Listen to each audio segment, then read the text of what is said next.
জীবন সামনে এসে ভোট দিতে পারলেন না দম্পতি। জীবিত হয়েও ভোটার তালিকায় তারা মৃত। ভোট দিতে লাইনে দাঁড়িয়েও মিলল না ভোট দেবার অধিকার। সদ্য সমাপ্ত পঞ্চায়েত নির্বাচনে ভোটাধিকার প্রয়োগ করলেও এই নির্বাচনে কার্যত ভোট গ্রহণ কেন্দ্র থেকেই নিরাশ হয়েই বাড়ি ফিরতে হলো দম্পতিকে।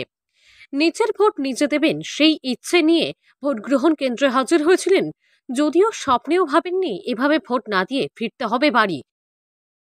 নিসমিত আচ্ছা, এটা পঞ্চায়েত ভোটে ভোট দিয়েছি। কি করে হলো?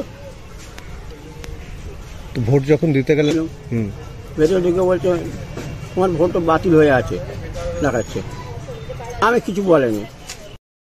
ভোট দিতে কাকতি মিনতি করেও কোনো লাভ হলো না। আসলে নির্বাচনী ভোটার লিস্টে মৃত ব্যক্তি ভোট দেবেন কিভাবে? শেষমেশ ভোট না দিয়েই ফিরতে হয়েছে বাড়ি। এ ঘটনা সাকরাইল থানার অন্তর্গত মানিকপুর অঞ্চলের শিবতলা আদর্শ বিদ্যাপীঠ স্কুলে 230 নম্বর বুথে এদিন সকালে নিমাই সর্দার ও তার স্ত্রী গীতা সর্দার আর 5টি বারের মতোই ভোটদানে ভোট কেন্দ্রে হাজির হয়েছিলেন তারা। আপনার নাম কি? গীতা সর্দার।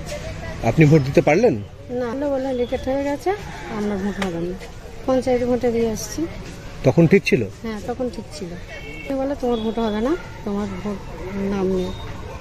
কেন? তুমি তো বলে ঘোষণা করলো যে তোমার লিকেট হয়ে গেছে, তোমার ভোট হবে না। আচ্ছা, এই যে আপনারা বলছে দিতে বললে যাবো, গিয়ে দিয়ে আসবো। হ্যাঁ, এখানে এসে অভিযোগ জানিয়েছি।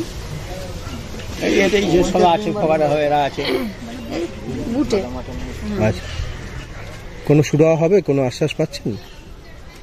এখন তো কিচ্ছু মনে হচ্ছে যে কোনো পাওয়ার আশা নেই। মানে এবার ভোট দেওয়া হলো না? না, কি হলো? বেকার চলে আসলাম, আর কি করা যাবে। কিন্তু ভোট দিতে গিয়েই চক্ষু চড়ক গাছ। ভোটার লিস্টে তাদের ছবি ও নাম থাকলেও ছবির নামের উপর ডিলিট বা বাতিল চিহ্ন করা হয়েছে, যে কারণেই তারা এবার ভোট অধিকার প্রয়োগ করতে পারেননি বা অধিকার প্রয়োগ থেকে বঞ্চিত হন।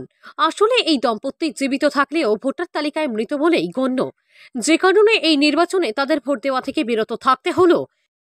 হাওড়া থেকে রাকেশ মাইতির রিপোর্ট, লোকাল 18 বাংলা।